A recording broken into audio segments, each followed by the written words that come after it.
تو یہ جو پوری حدیث ہے اس میں یہ ہے کہ جو انصار کی محبت رسول اللہ صلی اللہ علیہ وسلم کے دل میں تھی، یا جو انصار کی محبت آپس میں ایک دوسرے کے لیے تھی، وہ محبت اللہ نے ڈالی تھی، اور انصار اس چیز کو اللہ کا احسان مانتے تھے، اور انصار اس چیز پر خوش تھے کہ وہ لوگ جو کہ بعد میں مسلمان ہوئے، کمزور مسلمان ہیں، وہ بے شک دنیا کا مال لے جائیں، لیکن ہم اللہ اور اللہ کا رسول لے جائیں گے۔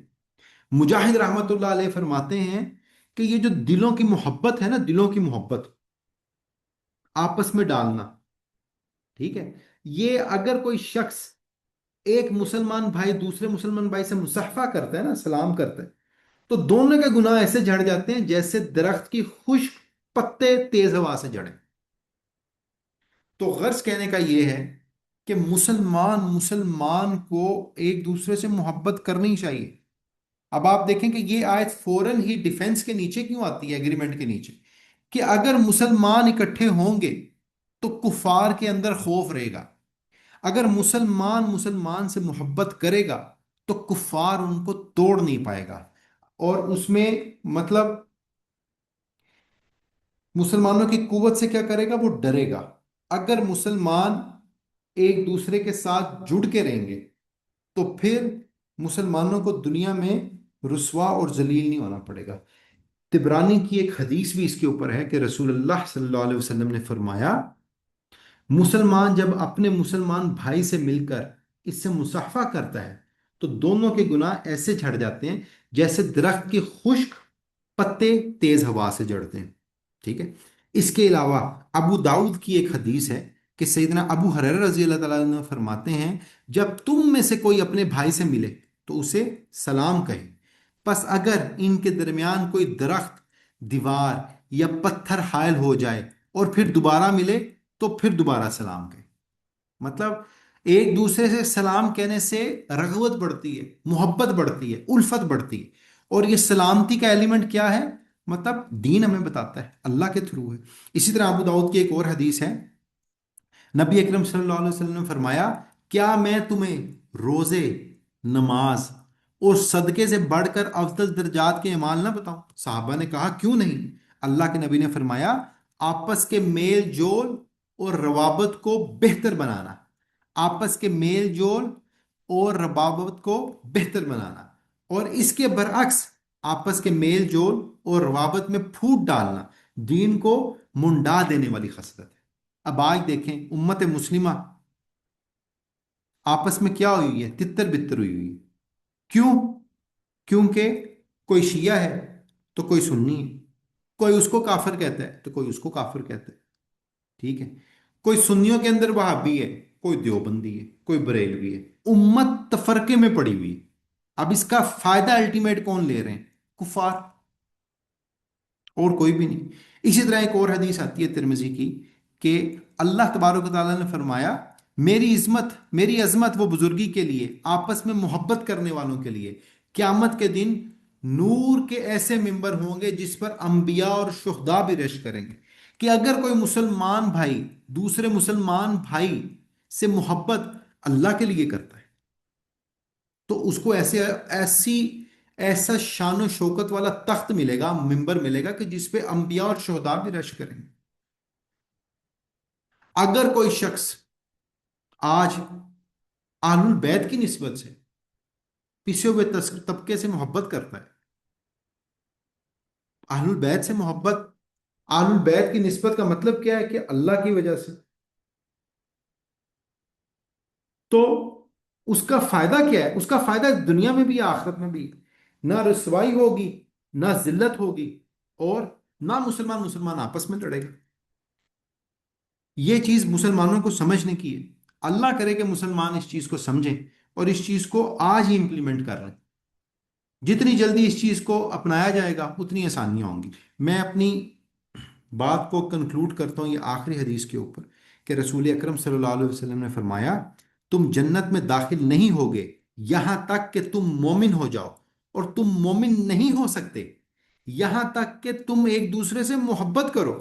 کیا تمہیں ایسی چیز نہ بتاؤں